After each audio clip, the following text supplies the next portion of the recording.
بس كده فلفل وجبنه. شكلك فاكر الموضوع بسيط. المكرونه دي فيها سر بسيط بس محتاج تكنيك.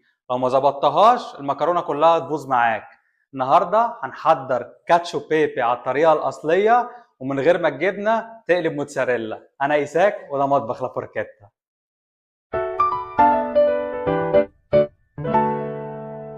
طيب اول حاجه نشوف المكونات اللي عندنا جرام سباجيتي، 125 جرام بيكورينو رومانو، ملح وفلفل. دي وصفه من الوصفات اللي هي بتبقى جاهزه في وقت تسويه المكرونه بالظبط. فاحنا اول حاجه هنعملها، انا قبل التصوير كنت مشغل على الميه تغلي. الميه بتاعتنا غليت. اول حاجه هنملح الميه بتاعتنا، ومش عايزين نملحها كتير علشان جبنا البيكورينو هو اصلا فيه ملح كتير، فاحنا مش عايزين نملح الطبق معانا. هنمسك الاسباجيتي بتاعتنا ونحطها. طيب زي ما اتفقنا ان الاسباجيتي ما بتتكسرش، الاسباجيتي بنحطها زي ما هي كده علشان تكسير الاسباجيتي زي ما اتفقنا دي اهانه للمكرونه نفسها. يا ريت نتفادى نستخدم الفلفل الجاهز لان بيبقى طعمه مش كويس، وبيبقى مع الوقت بدأ يسيب اطعمه مش كويسه، فاحنا دايما بنستخدم الفلفل اللي هو بيتطحن في ساعتها. اول حاجه هنبدأ نحط في الطاسه فلفل عشان نحمصه. التحميص بيفيدنا في ايه؟ بيبدأ يطلع الزيوت بتاعه الفلفل ويسيب لنا طعم الفلفل قوي بحيث ان هو يظبط الطبق معانا. هنشغل على الفلفل على نار متوسطه ونسيبه يتحمص معانا. نيجي للبيكورينو بتاعنا. البيكورينو دوت هي جبنه معموله من لبن الغنم، فليها طعم مميز وملوحه بتظبط معانا الطبق. مع الفلفل بيطلع طبق واخد. نبدا نجيب ميه من تسويه المكرونه ونبدا نحط. الهدف بتاعنا ان احنا نكون عجينه. ليه اسم الطبق كاتشو بيبي؟ الكاتشو هو كلمه جايه من اللاتيني معناها جبنه، وهي كلمه بتستخدم في وسط ايطاليا وبالذات في مدينه روما. هما بيقولوا على الجبنه كاتشو. بيبي معناها فلفل، فالطبق ده معناه جبنه وفلفل. طيب دلوقتي احنا وصلنا للقوام دوت، وصلنا للعجينه دي. شايفين؟ هو ده القوام اللي احنا محتاجينه. تمام. ريحة الفلفل روعة. أول ما تبتدوا تشموا ريحة الفلفل تعرفوا إن هو بدأ يتحمص. طيب أهم حاجة دلوقتي إن إحنا ناخد بالنا دايما من الفلفل وعينينا ما تغيبش عليه، لأن الفلفل لو اتحرق طبعا هيسيب طعم مر وهيبوظ الطبق كله معانا. فإحنا دايما نخلي عينينا عليه. درجة الحرارة معانا ما تعلاش علشان ما تحرقش الفلفل. حاجة تانية، أنا هطلع الباستا بتاعتي قبل سواها بحوالي 5 دقايق علشان أنا عايز أكمل بقية سواها مع الفلفل في الطاسة عشان أبدأ أنزل كل النشا اللي في الباستا معايا، عشان أبدأ أطلع كريمة من غير أي إضافات ولا أي حاجة. أنا هستغل النشا بتاع المكرونة عشان أطلع الكريمة بتاعتي. طيب تمام، أنا دلوقتي الفلفل بتاعي بقى جاهز. فأنا كل اللي هعمله هاخد شوية من مية المكرونة وابدا انزل. شايفين؟ اول ما الميه تبدا تعمل الفقاعات دي اعرفوا ان بدات تبقى مليانه من النشا بتاع المكرونه. ندفع المكرونه فاضل لها حوالي 5 دقايق. زي ما اتفقنا هنكمل سواها في الطاسه.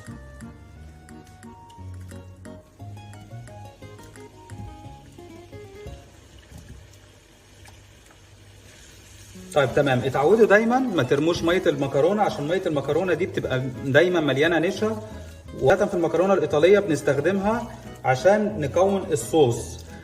الايطاليين مش بيحبوا دايما يضيفوا كريمات ويضيفوا حاجات، بيستخدموا ميه المكرونه عشان يكونوا الكريمه. طيب هنبتدي ان احنا نعلي النار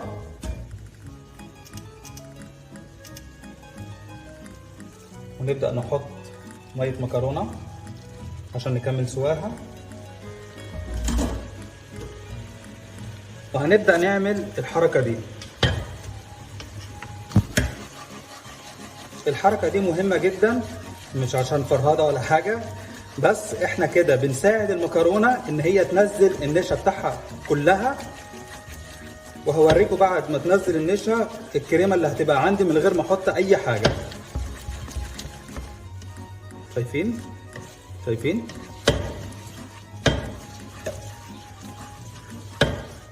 شايفين كل الرغاوي دي؟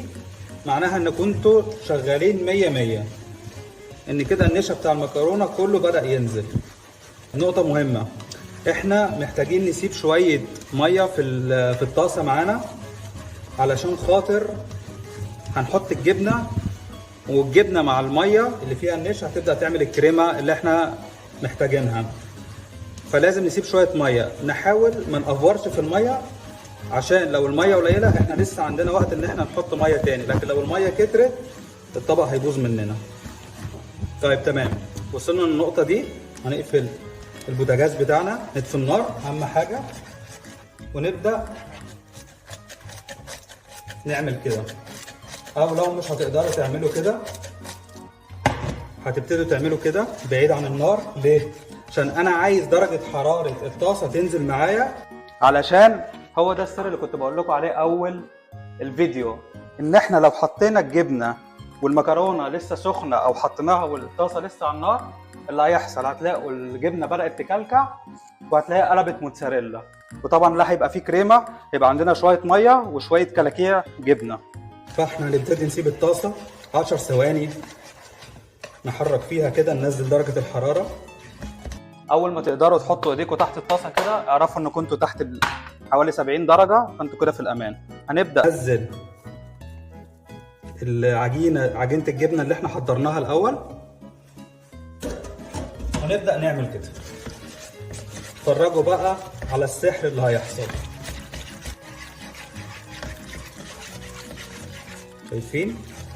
كريمه بيرفكت من غير اي مكونات زياده، شويه ميه مكرونه وحبه جبنه.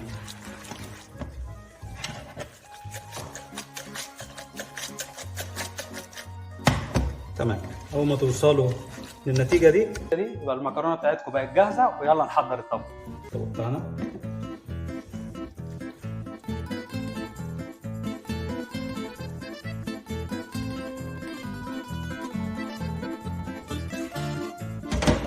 كريمه،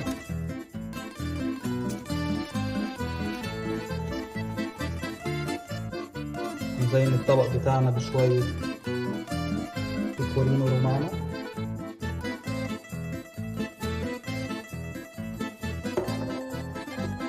شويه فلفل، وكده الطبق بتاعنا يبقى جاهز. ودلوقتي كالعاده نوصل لاحلى فقره بحبها، يلا ندوق. كده بالسلام على الكريمه.